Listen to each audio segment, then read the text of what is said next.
ওয়ামা আরসালনাকা ইল্লা রাহমাতাল লিল আলামিন। হে রাসূল, আমি আপনাকে পাঠাতাম না, ইল্লা কিন্তু পাঠিয়েছি দোনো জাহানের রহমত করে। বলুন সুবহানাল্লাহ। আমার আল্লাহ বলছে, হে রাসূল, আমি আপনাকে পাঠাতাম না কিন্তু পাঠিয়েছি দোনো জাহানের রহমত করে, সারা জাহানের রহমত করে।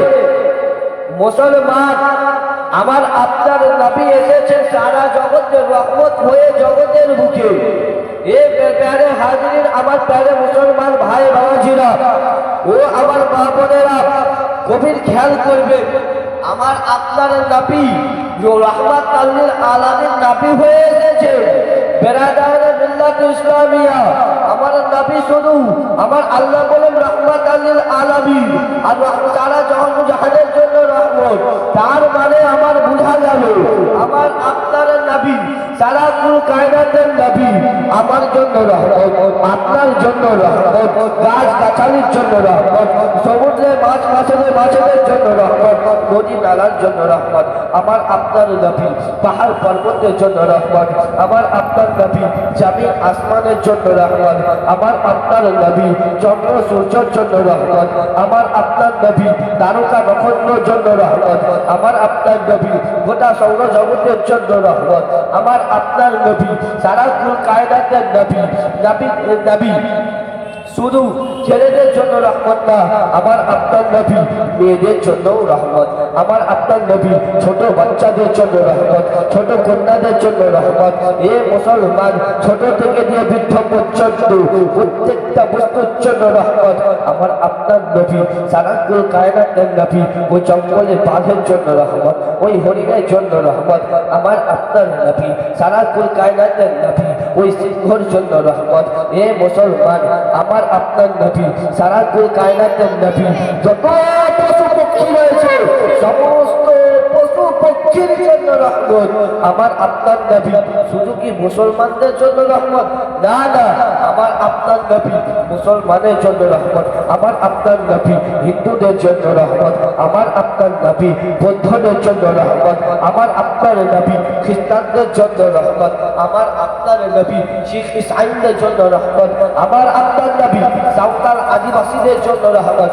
আমার আপনার নবী সমস্ত মাযহাবের জন্য রহমত, সমস্ত ধর্মের জন্য রহমত। আমার আপনার নবী সুন্নির জন্য রহমত। আমার আপনার নবী দেবানদের জন্য রহমত। আমার আপনার নবী ওয়াহাবির জন্য রহমত। আমার আপনার নবী খারেজির জন্য রহমত। আমার আপনার নবী শিয়াদের জন্য রহমত। প্রত্যেকটা মাযহাবের জন্য নবী আমার মাযহাব রহমত রয়েছে মুসলমান। কিন্তু আমার আপনার নবীকে সবাই যেন ভালোবাসতে পারে না, কিন্তু আমার আপনার নবীকে সবাই মহব্বত করতে পারে না। এই মেরে মুসলমান, আমার ভাইরা বাবাজিরা, গভীর খেয়াল করবেন। নবী মুস্তাফাকে মহব্বত করুন। আমার নবী মুস্তাফা তাজদারে মদিনা আহমদ কলবসি আহমদ মুজতাবা মোহাম্মদ মুস্তাফা সাল্লাল্লাহু তাআলা আলাইহি ওয়াসাল্লাম আমাকে আপনাকে ভালোবেসেছি। তার জন্য আমারও কর্তব্য, আপনারও কর্তব্য নবী মুস্তাফাকে ভালোবাসা। সুবহানাল্লাহ। ব্রাদার মিল্লাত ইসলামিয়া, নবী মুস্তাফাকে ভালো না বাসলে ঈমান থাকবে না। প্রশ্ন করা হলো নবী মুস্তাফাকে ভালোবাসবো, কতটা ভালোবাসবো? হাদিস শরীফের মধ্যে এসেছে আমার নবী মুস্তাফা তাজদারে মদিনা আহমদ মুজতাবা মুহাম্মদ মুস্তাফা সাল্লাল্লাহু তাআলা আলাইহি ওয়াসাল্লাম বলেন, লা ইয়ামিনু আহাদ হাত্তা আকুনা আহাব্বা ইলাইহি মিন ওয়ালিদিহি ওয়া ওয়ালাদিহি ওয়ান নাসি আজমাইন। আমার আপনার নবী জানিয়ে দিলেন, যতক্ষণ পর্যন্ত তোমরা পূর্ণ কামিল মুমিন হতে পারবে না, যতক্ষণ পর্যন্ত নিজের পিতা মাতা, নিজের সন্তান সন্ততি, বিবি বাচ্চা, নিজের পরিবারের লোকের চাইতে, এমনকি প্রত্যেকটা মানুষের চাইতে, সব চাইতে বেশি আমাকে ভালো না বাসবি, ততক্ষণ পর্যন্ত তোমরা পূর্ণ কামিল মুমিন হতে পারবে না। সুবহানাল্লাহ, সুবহানাল্লাহ। ব্রাদার মিল্লাত ইসলামিয়া, পূর্ণ কামিল মুমিন হতে পারবে না।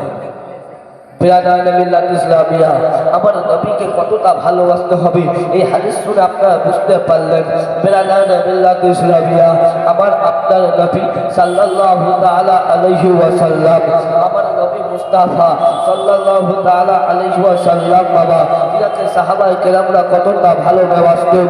আমার প্রাণের ভাইরা বাবাজিরা সাহাবায়ে কেরামরা কতটা আমার নবীকে ভালোবাসতেন। মঞ্চের সামাইনে কেরাম বেরাদার ইসলাম জানো হযরতে জাবির রাদিয়াল্লাহু তাআলা আনহু বলি আমরা সাহাবায়ে কেরামরা মিলে জানো খুন্দুক খুঁড়তেছিলাম। খুন্দুক খুঁড়তে যেন বাবা কি বলি সাহাবী রাসূল হযরতে জাবির রাদিয়াল্লাহু তাআলা আনহু তিনি যেন বলতে আছেন বাবা আমরা খুন্দুক খুঁড়তে আছি, এমন টাইমে বড় একটা চাটান সামনে পড়ে গেল, বড় একটা পাথর সামনে পড়ে গেল। ওই পাথরটাকে আমরা ভাঙার চেষ্টা করলাম। ওই পাথরটাকে ভাঙা আমাদের জন্য বড় জরুরি হয়ে গেল, বড় জরুরি হয়ে গেল। ওই পাথরটাকে ভাঙতেই হবে। সাহাবায়ে কেরামরা যেন চেষ্টা করলো, একের পর এক সবাই যেন চেষ্টা করতে আছে পাথরটাকে ভাঙার জন্য। এ মুসলমান হযরতে সাহাবী রাসূল হযরতে জাবির রাদিয়াল্লাহু তাআলা আনহু তিনি বলে আমরা পাথরটাকে ভাঙার চেষ্টা করতে আছি, কিন্তু আমরা কেউ ভাঙতে পারলাম না। নবী মুস্তাফা সাল্লাল্লাহু তাআলা আলাইহি ওয়াসাল্লামকে যেন খবর দেওয়া হলো ইয়া রাসূলুল্লাহ ইয়া হাবিবাল্লাহ নবী গো আমরা খুন্দক করতেছিলাম হুজুর, আর খুন্দক করতে বড় একটা চাটান সামনে পড়ে গেছে হুজুর।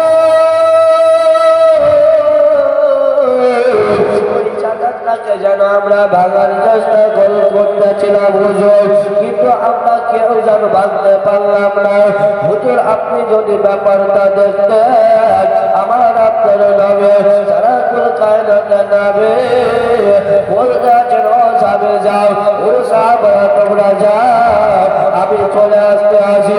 হে মুসলমান আমার নবীজির শরীরে যেন একখানা চাদর ছিল।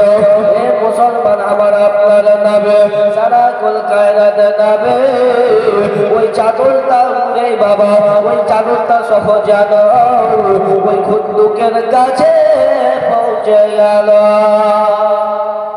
খুন্দুকের কাছে যেন পৌঁছে গেল। আমার আপনার নবী বলতে আছেন সাহাবীরা কোথায় কোথায় চাদর রয়েছে বলো, কোথায় পাথর রয়েছে বলো। আমার আপনার নবী সাল্লাল্লাহু তাআলা আলাইহি ওয়াসাল্লামকে যেন বলো ওই পাথরটা দেখিয়ে দেওয়া হলো, ওই চাদরটাকে যেন দেখিয়ে দেওয়া হলো। আমার আপনার নবী সারা কুল কায়নাতের নবী যেন বাবা হাতে একটা কোদালি নিয়ে ওই পাথরে যেন আঘাত করলেন। যেমনি পাথরে আঘাত করেছেন নবী আমার সঙ্গে সঙ্গে ওই পাথরটা যেন টুকরা টুকরা হয়ে গেল। সঙ্গে সঙ্গে ওই পাথরটা রেসা রেসা হয়ে গেল, টুকরা টুকরা হয়ে গেল। আবার আপনার নবী মুস্তাফা যখন বাবা পাথরটাকে যেন ভাঙলেন, আমার নবীর শরীরে তো একখানা চাদর ছিল মুসলমান, নবী মুস্তাফার শরীরে চাদর ছিল। যখন নবী মুস্তাফা তাজদারে মদিনা আহমদ মুজদাবা মুহাম্মদ মুস্তাফা সাল্লাল্লাহু তাআলা আলাইহি ওয়াসাল্লাম যখন বাবা হাতটা উঠিয়েছিল সঙ্গে সঙ্গে চাদরটাও তো উঠবে। গায়ে যদি চাদর থাকে আপনি যদি হাত উঠান চাদরটাও বাবা উঠে যাবে। এ মুসলমান যখন আমার আপনার নবী মুস্তাফা যেন কোদালি দিয়ে হাতটা উপরে উঠিয়েছিল সঙ্গে সঙ্গে চাদরটাও উপরে উঠে গেল। যখন চাদর উঠে যাওয়া সাহাবী রাসূল হযরতে জাবির রাদিয়াল্লাহু তাআলা আনহুর নজর গেল নবী মুস্তাফার পেটে গিয়ে পড়ল। যখন নবী মুস্তাফার পেটে নজরটা পড়েছে হযরতে জাবির রাদিয়াল্লাহু তাআলা আনহু যেন দেখার পরে যেন আশ্চর্য হয়ে গেল। হযরতে জাবির রাদিয়াল্লাহু তাআলা আনহু যেন আর থাকতে পারে না, আর থাকতে পারে না, বাড়ির দিকে যেন রওনা হয়ে গেল। হযরতে জাবির রাদিয়াল্লাহু তাআলা আনহু কি এমন জিনিস দেখেছিল, কি এমন জিনিস দেখেছিল যে জিনিস দেখার কারণে হযরত জাবির আর খুঁজতে থাকলেন না, বরং বাড়ির দিকে রওনা হয়ে গিয়েছিল। মুসলমান কিতাবের মধ্যে লেখা আছে, আমার নবী মুস্তাফার পেটে 2 থেকে 3 খানা পাথর যেন বাঁধা ছিল। সুবহানাল্লাহ। নবী মুস্তাফার পেটে 2 থেকে 3 খানা পাথর যেন বাঁধা ছিল। দেখতে আছে 3 খানা পাথর, এর মানে বোঝা গেল আমার নবী মুস্তাফা তাজদারে মদিনা আমার মুজতাবা মুহাম্মদ মুস্তাফা সাল্লাল্লাহু তাআলা আলাইহি ওয়াসাল্লাম 3 দিন থেকে ওয়াদাহারে রয়েছে। হে মুসলমান, আমার আপনার নবী সাল্লাল্লাহু আলাইহি ওয়াসাল্লামের পেটের এই দৃশ্য দেখে হযরত জাবির বাড়ি গেলেন। বাড়ি যাওয়ার পরে যেন হযরত জাবির রাদিয়াল্লাহু তাআলা আনহু যেন নিজের বিবিকে বলতে যে বিবি রে, বাড়িতে কি খাবার মতো কিছু আছে? বলতে আছে কেন গো স্বামী? সমস্ত ঘটনা যেন হযরত জাবির নিজের বিবিকে যেন বললেন। যখন সমস্ত ঘটনা নিজের বিবিকে বললেন, বেড়ে মুসলমান হযরত জাবির বলতে আছে বিবি রে, বাড়িতে কি খাবার কিছু আছে? হযরত জাবিরের বিবি যেন বলতে আছে স্বামী গো, বাড়িতে অল্প কিছু আটা রয়েছে আর 6 মাসের ছাগলের বাচ্চা। বাড়িতে অল্প কিছু আটা রয়েছে, জবের আটা আর 6 মাসের ছাগলের বাচ্চা। হযরত জাবির বলতে আছে বিবি রে, ও বিবি, তুমি ওই আটা থেকে রুটি তৈরি করার ব্যবস্থা করো, আর আমি যেন ওই ছাগলের বাচ্চাটাকে, ওই 6 মাসের ছাগলের বাচ্চাটাকে যেন জবাই করে গোশত তৈরি করে। হে মুসলমান, হযরত জাবির রাদিয়াল্লাহু তাআলা আনহু যেন ওই ছাগলের বাচ্চাটাকে, ওই ছাগলের বাচ্চাটাকে যেন বাবা জবাই করতে লাগলেন। যখন ওই ছাগলের বাচ্চাটাকে জবাই করে, ওই টাইমে হযরত জাবিরের 2 ছেলে, হযরত জাবিরের 2 ছেলে ওই জায়গাতে যেন দাঁড়িয়ে ছিল। সমস্ত ঘটনা যেন বাবা দেখে ফেলল, সমস্ত ঘটনা যেন দেখে ফেললো। কি করে ছাগলের বাচ্চাটাকে জবাই করলো, কি করে ছাগলের বাচ্চা থেকে গোশত তৈরি করলো, সমস্ত ঘটনা বাবা দেখলো। আর দেখার পরে হযরত জাবির রাদিয়াল্লাহু তাআলা আনহু গোশত তৈরি করার পরে নিজের বিবিকে যেন দিল, বিবি রে, এই নাও গোশত, সুন্দর করে তুমি রান্না করো আর সুন্দর করে তুমি রুটি তৈরি করো। আমি গেলাম নবী মুস্তাফাকে দাওয়াত করার জন্য, আমি আমার নবী মুস্তাফাকে দাওয়াত করার জন্য যাই। বিবি আমার হযরত জাবিরের বিবি যেন বলতেছে স্বামী গো, স্বামী যান, স্বামী যান, তবে নবী মুস্তাফাকে একা দাওয়াত করবেন না, নবী মুস্তাফাকে আর অল্প কিছু সাহাবীকে দাওয়াত করবে। নবী মুস্তাফাকে আর অল্প কিছু সাহাবীকে দাওয়াত করবেন। প্যারে মুসলমান, হযরত জাবির যেন বাবা এইদিকে যেন নবীর কাছে যেন যাবে, রাস্তা ধরে নিল, রওনা হয়ে গেল। আর এইদিকে 2 ছেলে, হযরত জাবিরের 2 ছেলে কি করে ছাগল জবাই করলো, ওই ঘটনাটা যেন হযরত জাবিরের 2 ছেলে যেন দেখেছিল। হযরত জাবিরের 2 ছেলে যেন দেখার পরে যেন ওরা যেন বলতে আছে, বড় ভাই ছোট ভাইকে বলতে আছে, ভাই চলো আমরা ছাগল জবাই করা খেলা খেলবো। ভাই চলো আমরা ছাগল জবাই করা খেলা খেলবো।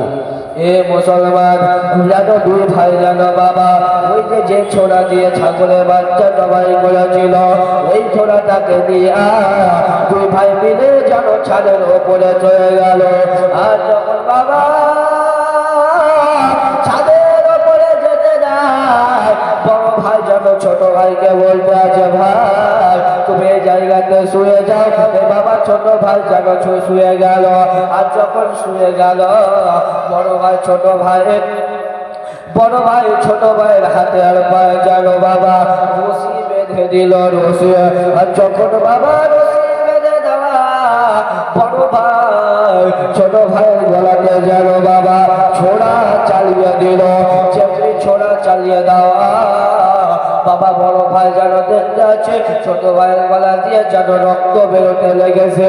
তখন বাবা বড় ভাই যেন বাবা ভয় পেয়ে যাবে। এই ঘটনা যেন তার মা দূর থেকে যেন দেখে নিল। আর যখন দেখে নিয়ে আসে, ও তার মা যেন বাবা দৌড়াতে দৌড়াতে যেন আসলো। আর বড় ভাই রক্ত দেখে ভয় যখন পেয়ে গিয়েছিল, বড় ভাই যেন বাবা কি বলে ভয় পাওয়ার কারণে রক্ত দেখে যে ভয় পেয়েছে, ভয় পেয়ে যেন ছাদ থেকে যেন পড়ে গেল। আর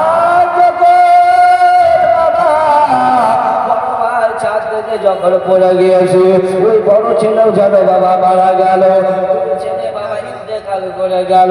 হযরত জাবিরের বিবি যেন বাবা চাচা চাচি করলেন না। এখন যদি বর্তমানে কোন মায়ের লাল একসঙ্গে যদি দুইটাই মারা যায়, তার মার অবস্থা কি হয়ে যায়? কত চিৎকার করে তারা কান্না করতে থাকে গো।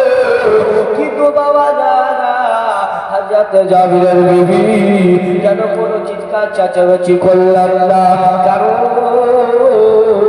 এখন যদি আমি চিৎকার চেঁচামেচি করে কান্না করি, তাহলে কেউ না কেউ তো অবশ্যই শুনতে পাবে। আর যখন শুনতে পাবে, তারা যেন এই জায়গাতে এসে যেন এই ঘটনাটা দেখে নেবে, এই দৃশ্যখানা দেখে নেবে। যখন দৃশ্যখানা দেখে নেবে, হযরত জাবিরের বিবি বলে নবী মুস্তাফার কাছে যেন খবর চলে যাবে যে হযরত জাবিরের দুই ছেলে মারা গেছে। তখন নবী মুস্তাফা দাওয়াত খাওয়ার জন্য আসবে না, নবী মুস্তাফা দাওয়াত খাওয়ার জন্য আসবে না। আর যখন দাওয়াত খাওয়ার জন্য আসবে না, দাওয়াত ক্যান্সেল হয়ে যাবে। আর নবী মুস্তাফা 3 দিনকার ভুকা রয়েছে, ওই নবী মুস্তাফা ভুকায় থেকে যাবে। না বাবা, আমি চিৎকার চেঁচামেচি করব না। হযরত জাবিরের বিবি জানো বাবা করলো কি, ছেলে দুটার বডি খানাকে, ছেলে দুটার লাশকে যেন উঠাইয়া দিয়া বাড়ি যেন চলে আসলো। বাড়ি আসার কি বলে একটা ঘরে যেন একটা ঘরে কোনাতে রেখে দিয়া চাদর দিয়ে ঢেকে দিল। সুবহানাল্লাহ, চাদর দিয়ে ঢেকে দিল। আর যখন বাবা ঢেকে দিয়েছে, হযরত জাবিরের বিবি যেন বাবা চিৎকার চেঁচামেচি করে কান্না করে না, বরং করেছে বাবা ওই অবস্থাতে যেন হযরত জাবিরের বিবি যেন গোস্ত রুটি তৈরি করলা। গোস্ত রুটি তৈরি করার পরে বাবা এবার এদিকে আসুন বাবা, হযরত জাবির রাদিয়াল্লাহু তাআলা আনহু যেন নবী মুস্তাফাকে বলতেছে ইয়া রাসূলুল্লাহ, ইয়া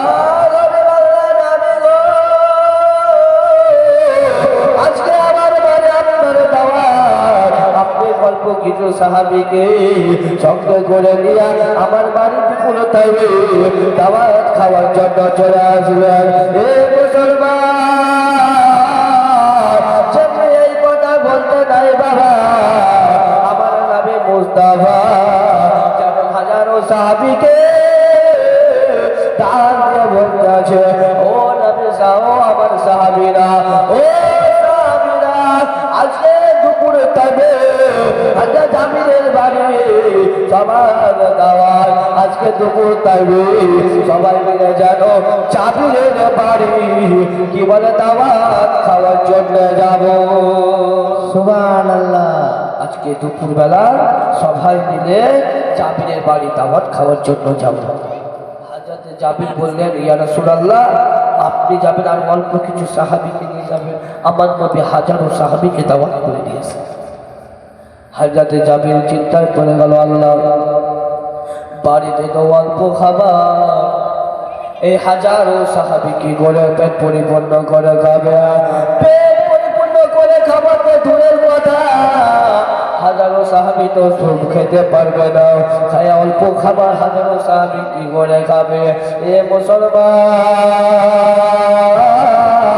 হযরত জাবির রাদিয়াল্লাহু তাআলা বলল কি বাবা বাড়ির দিকে যেন রওনা হয়ে গেল।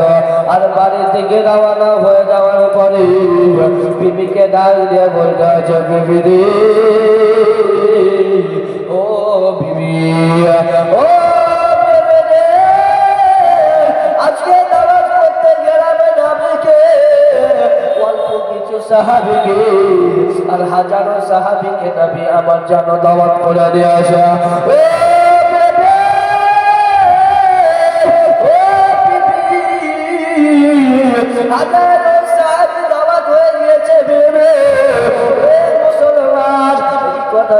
বলতে নাই জাবির বলতে বিবিরি, এখন তো চিন্তা করার কথা। ও বিবি, বাড়িতে অল্প কিছু অল্প খাবার, হাজারো সাহাবী কি করে খাবার খাবে? এ মুসলমান, হযরত জাবিরের বিবি বলতে, ও স্বামী গো, আপনি চিন্তা করবেন না গো স্বামী, আপনি চিন্তা করবেন না, চিন্তা করবেন না, এই জন্য চিন্তা করবেন না। আপনি দাওয়াত করেছেন নবীজিকে, আর নবী দাওয়াত করেছে হাজারো সাহাবীকে। আপনি কি করে নবীজিকে খাওয়াবেন? দাওয়াত খাওয়াবেন, ওটা আপনার ব্যক্তিগত ব্যাপার। আর হাজারো সাহাবীকে নবী মুস্তাফা দাওয়াত করেছে, ওই হাজারো সাহাবীকে কি করে খাওয়াতে হবে, ওটা নবী মুস্তাফার জানাবে। বিরাদার মিল্লাত ইসলামিয়া, নেক স্বামীর কপালে যদি নেক স্ত্রী জুটে যায়, তাহার এই জগতেও কামিয়াব, বড় জগতেও কামিয়াব। এ মুসলমান, দুপুর হয়ে গেল, এইদিকে জানো বাবা ছেলে যে ইন্তেকাল করেছে, বিবি জাবিরের বিবি কাউকে বলে নাই, এমনকি নিজের স্বামীকেও বলে না, এমনকি নিজের স্বামীকেও বলে না। হে মুসলমান, যখন দুপুর হয়ে গেল, আমার নবী মুস্তাফা তাজদারে মদিনা আহমদে মুজতবা মুহাম্মদ মুস্তাফা সাল্লাল্লাহু তাআলা আলাইহি ওয়াসাল্লাম কি বলে, ওই হাজারো সাহাবীকে সঙ্গে করে দিয়া যেন জাবিরের বাড়ি যেন হাজির হয়ে গেল। আমার নবী মুস্তাফা যেন বলতেছে, যাবে ও যাবে, আমি যতক্ষণ পর্যন্ত না বলবো ততক্ষণ কাউকে খাবার দিবে না, আমি যতক্ষণ পর্যন্ত হুকুম না করবো ততক্ষণ পর্যন্ত কোনো সাহাবীকে খাবার দেবে না। এ মুসলমান, এবার যেন বাবা দেখে, এবার যেন আমার নবী মুস্তাফা বলতে যাবি, কোথায় তোমার খাবার হয়েছে দাঁড়াও। আমার নবী মুস্তাফাকে খাবারের হাঁড়ি বাবাকে দেওয়া হলো।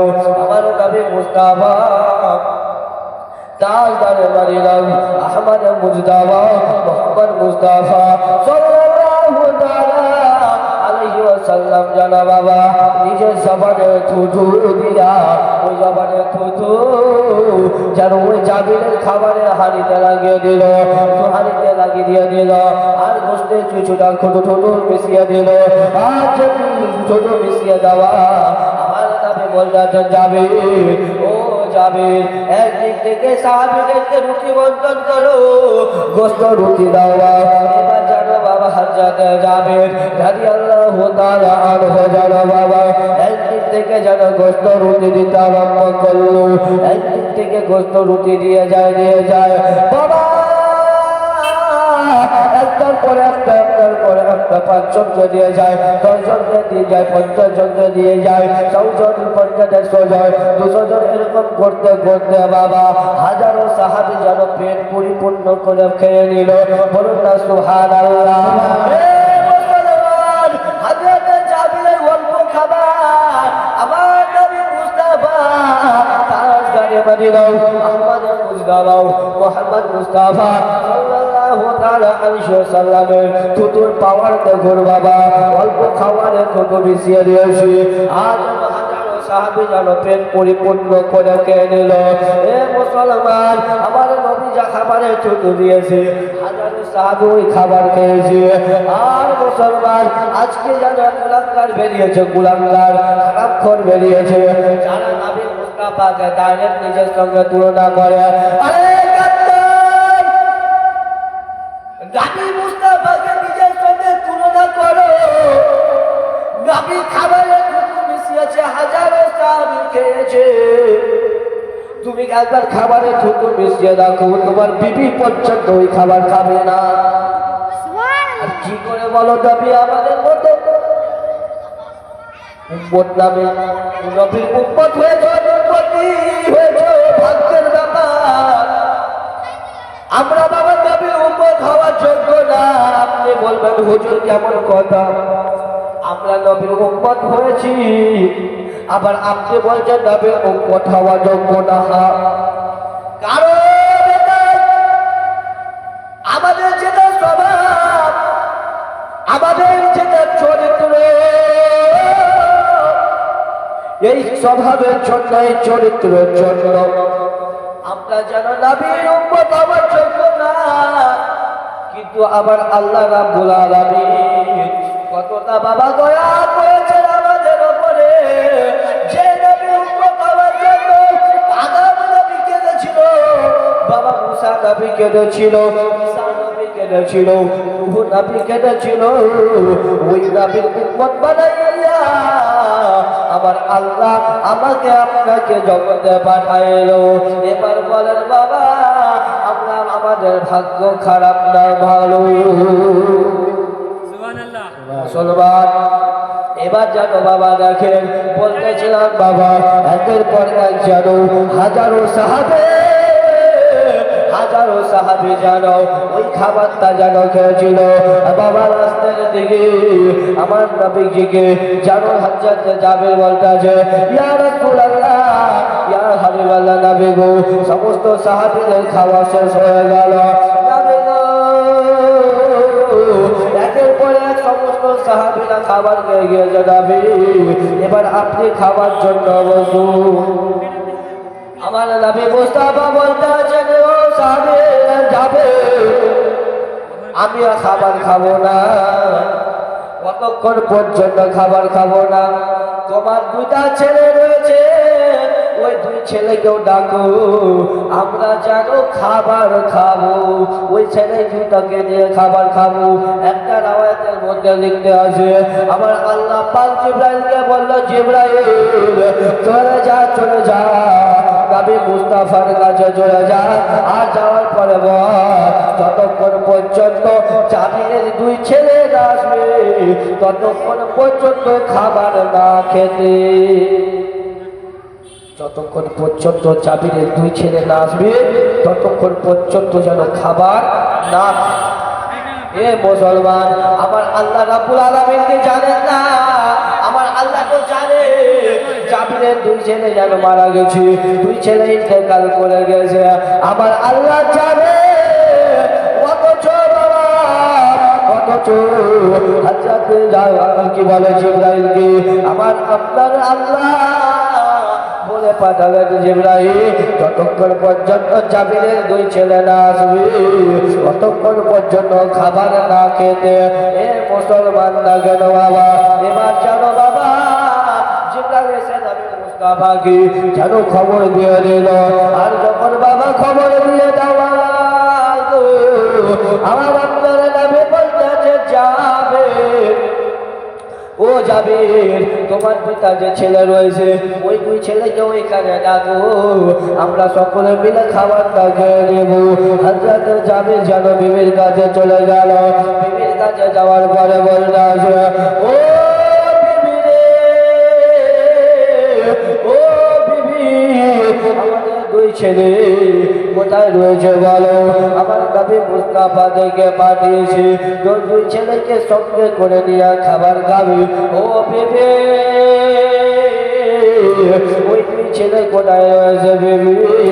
ওই দুই ছেলেকেও ডাকো। এ মুসলমানের কথা যেমনি বলা হযরত জাবিরের বেবি যেন বলতে আছে, স্বামী গো, নবী মুস্তাফাকে গিয়ে বলুন, নবী মুস্তাফাকে গিয়ে বলুন ওই দুই ছেলে এখন খাবার খাবে না, ওরা পরে খাবে, ওরা এখন ঘুমিয়ে গিয়েছে, ওরা এখন খাবার খাবে না। জানো বাবা হযরত হযরত জাবির রাদিয়াল্লাহু তাআলা আনহু জানো আমার নবী মুস্তাফা কাসারে ওয়ালিদা আহমদ মুস্তাফা মোহাম্মদ মুস্তাফা সাল্লাল্লাহু তাআলা আলাইহি ওয়াসাল্লাম জানো বলতা যান ইয়া রাসূলুল্লাহ ইয়া হাবিবাল্লাহ নবী গো ও নবী এখন দুই ছেলে যেন ঘুমিয়ে গেছে ইয়া রাসূলুল্লাহ ওরা এখন খাবে না পরে খাবে ইয়া রাসূলুল্লাহ আপনি এখন খেয়ে নিন আমার নবী বলছে যা যাবে আমার আল্লাহর হুকুম হয়েছে যাবে ওই দুই ছেলে যতক্ষণ পর্যন্ত আসবে না আমি খাবার খাবো না ওই দুই ছেলে যতক্ষণ পর্যন্ত আসবে না আমি খাবার খাবো না এ মুসলমান যেমনি এই কথা বলতে না হযরত জাবির রাদিয়াল্লাহু তাআলা জানো বিবির কাছে চলে গেল বিবি রে আল্লাহ পাকের হুকুম হয়েছে দুই ছেলে যতক্ষণ পর্যন্ত আসবে না নবী মুস্তাফা খাবার খাবে না দুই ছেলে যতক্ষণ পর্যন্ত আসবে না বিবিরে ততক্ষণ পর্যন্ত নবী আমার নবী মুস্তাফা যেন খাবার খাবে না যেমনি বাবা এই কথা বলতে নাই হযরত জাবিরের বিবি জানো বাবা দুপুরে দুপুরে কান্না করতে আরম্ভ করলাম হযরত জাবিরের বিবি যেন কান্না করতে আরম্ভ করেছে হযরত জাবির বলছে বিবি রে ও বিবি কি হয়েছে বিবি তুমি কান্না কেন করতে আসো বিবি তুমি কান্না কেন করতে আসো খবর কি কেন তুমি কান্না করতে আসো হযরত জাবিরের বিবি জানা বলতে আসে স্বামী গো জানো হযরত জাবিরকে ওই রুমে দিয়ে গেল যে রুমে ছেলে দুইটা লাশ ছিল বাবা ওই রুমে যাওয়ার পরে যেন বলতে সমস্ত ঘটনা বললো বলার পরে সমস্ত ঘটনা বলার পরে বাবাও যেন হযরত জাবিরকে জানো সমস্ত ঘটনা বলার পরে হযরত জাবিরের বিবি এবং হযরত জাবির দুজনেই বাবা কান্না করতে আরম্ভ করলো আর দুইটা ছেলে লাশকে আমার নবী মুস্তাফার সামনে হাজির করে দিল আর নবী মুস্তাফাকে সমস্ত ঘটনা বাবা বললেন আর জাতি বলা আমার আল্লাহ জানো বলতেছে জিবরাইল যা নবী মুস্তাফার কাছে চলে যা নবী মুস্তাফার কাছে যাওয়ার পরে নবী মুস্তাফাকে জানাবা ইয়া রাসূলুল্লাহ আপনি যদি দোয়া করে দেন আমার আল্লাহ পাক এই দুই ছেলেকেও জীবিত করে দেবে